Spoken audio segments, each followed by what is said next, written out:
Evening and thank you for joining us for KREM 2 News at 5 tonight. I'm Mark Hanrahan. It's good to have you here. I'm Whitney Ward. 2 days into the new year, and there are new Washington laws that you're going to want to know about. First off, if you're looking to buy a firearm in Washington, you will now be required to wait 10 days and pass a safety training program. But there's much more to this story. KREM 2's Amanda Rowley joining us live in the studio tonight with how this new Washington law impacts people on both sides of the state line. Amanda? This new Washington law went into effect at the start of the year. I looked through Washington and Idaho laws to find out how these new restrictions apply to a Washington resident buying a gun in Idaho and an Idaho resident buying a gun in Washington. Washington and Idaho, turns out they have laws that address this. Washington's RCW 941-124 focuses on firearm purchases by out-of-state residents. While it allows out-of-state residents to buy rifles and shotguns sold in Washington, they are also subject to Washington firearm purchasing laws. This includes the new 10-day waiting period, background checks, and safety training program as well.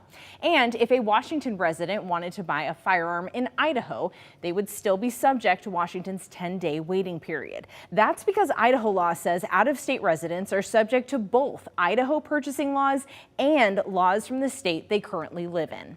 Now, Washington State Patrol handles the background checks, while firearm businesses play the middleman. Under the new law, gun dealers can't complete the purchase until the background check clears. Also, right now, there are multiple lawsuits filed against Washington to reverse the state's recent ban on assault-style weapons. We are, of course, continuing to track the development of those cases. Amanda Rowley, KREM 2 News. All right, Amanda, thank you very much. And new tonight, Spokane police were called to a shooting in northwest Spokane today that left one person hurt. Police were called to the Indian Trail area near West Francis at around 11 o'clock this morning. KREM 2 was told by police at least one person was injured, and they were also able to arrest one suspect. We are currently working to figure out exactly what led up to that shooting.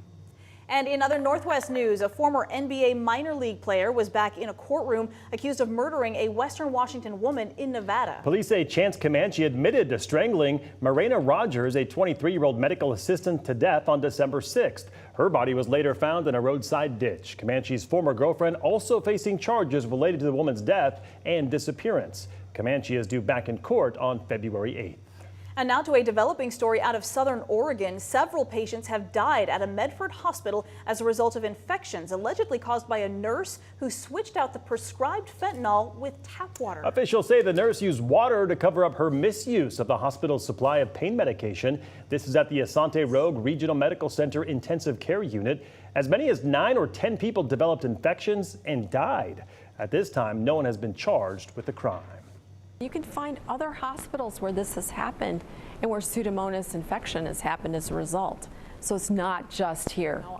When I spoke to the people in Cleveland who had this happen there, they had the FBI and the DEA both involved. And I suspect that's what will happen here as well. So when asked about the allegations, the medical center did provide a brief statement saying, "We were distressed to learn of this issue and we reported it to law enforcement and are now working closely with them."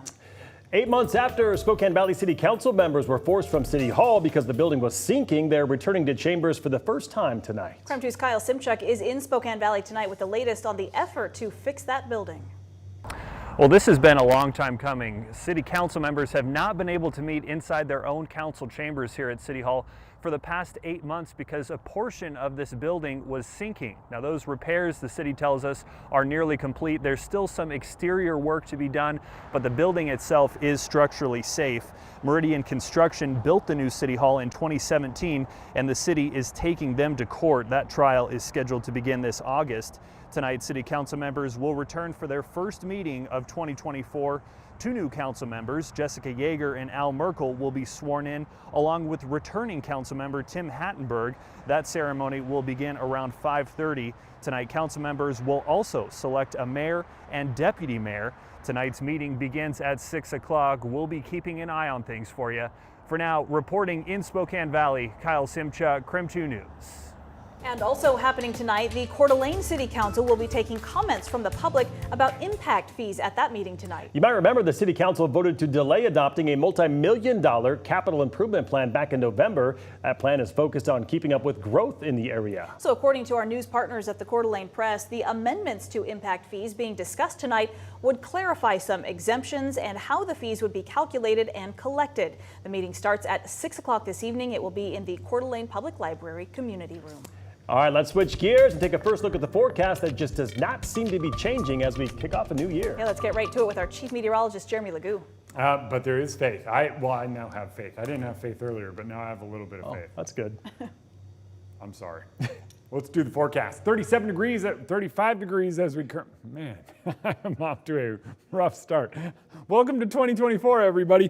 35 degrees under mostly cloudy skies. We've got some clouds building and a chance of a little bit of moisture moving out of the Cascades and into eastern Washington and North Idaho.